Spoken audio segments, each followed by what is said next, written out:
che questa è una compagnia formata all'80% da agrigentini e al 100% da siciliani.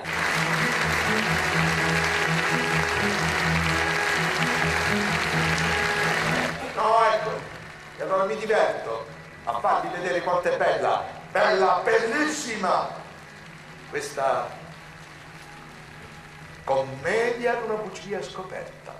Vestire gli ignudi, lo spettacolo prodotto dalla Fondazione Pirandello di Agrigento, ha riscontrato un ampio gradimento tra il pubblico agrigentino. Io voglio sapere quello che vedi. Non credere quello che mi fa comodo. E poi, quando mi hanno detto che non è vero, non è vero! Non è vero! Gaetano Aronica ha firmato il suo debutto di regista in prima nazionale, raccogliendo applausi a scena aperta, entusiasmando gli spettatori presenti, grazie anche alla presenza dell'attore Andrea Tidona, che ha entusiasmato il giovanissimo cast. Guardi lei, per esempio, prima così spegnata, furiosa e poi tutta miele, e ora tutta fiele, bellissimo! Lo spettacolo verrà portato in giro per l'Italia nel nome del grande Pirandello, il premio Nobel agrigentino che quest'anno celebra i 150 anni della sua nascita. Guardava e non vedeva. Mi ha fatto un certo sorriso che m'ha gelata. Durante lo spettacolo domenicale anche un riconoscimento in memoria dell'attore agrigentino Pippo Montalbano, assegnato all'attore Andrea Tidona. Evviva! Un applauso! Un applauso per Caterina Montalbano! Vieni qua, che ti mangio! Bella! Scusatemi, io sono emozionatissima. La gioia di premiare Andrea, che con mio padre ha fatto i 100 passi e la meglio gioventù, avrei una bellissima motivazione da leggere, ma non ce la faccio. Quindi vi prego di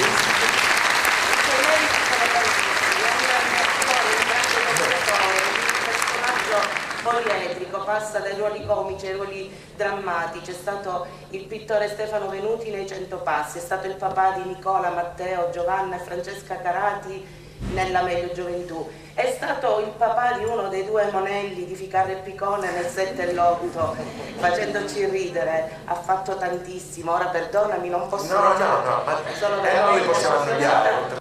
Per me adesso unire la realizzazione di questo spettacolo, dico grazie a Gaetano, dico grazie alla compagnia stupenda che ha messo su Gaetano, e dico grazie agli organizzatori e agli amministratori della città, e se gli amministratori, come è vero, sono l'espressione della città, dico grazie alla città di Agrigento che ci ha permesso di fare questo spettacolo, di cui siamo orgogliosi, e spero che anche voi siate orgogliosi di questo. E adesso, come ciliegina sulla torta, guarda caso, mi viene dato questo premio, questo riconoscimento, questo che a nome di Pippo, che per me, Gaetano mi conosce, che mi conosce lo sa, per me conta più l'amicizia, l'affetto, che non il lavoro vale, ma poi la vita non è solo il palcoscenico, la vita siamo noi, come siamo intimamente, e questo premio che mi viene da Pippo, diciamo, consegnato da Caterina, dall'assessore, per me è un motivo d'orgoglio. E adesso, siccome mio padre, come tutti i papà di una certa generazione, io ormai di anni ne ho, non vedeva di buon occhio che io facessi l'attore, vorrei che Pippo da qualche parte, non so dove, lo desse mio padre per dirgli: ha visto signor Tidona? In fondo Angela non ci feci fare ma la fiola poi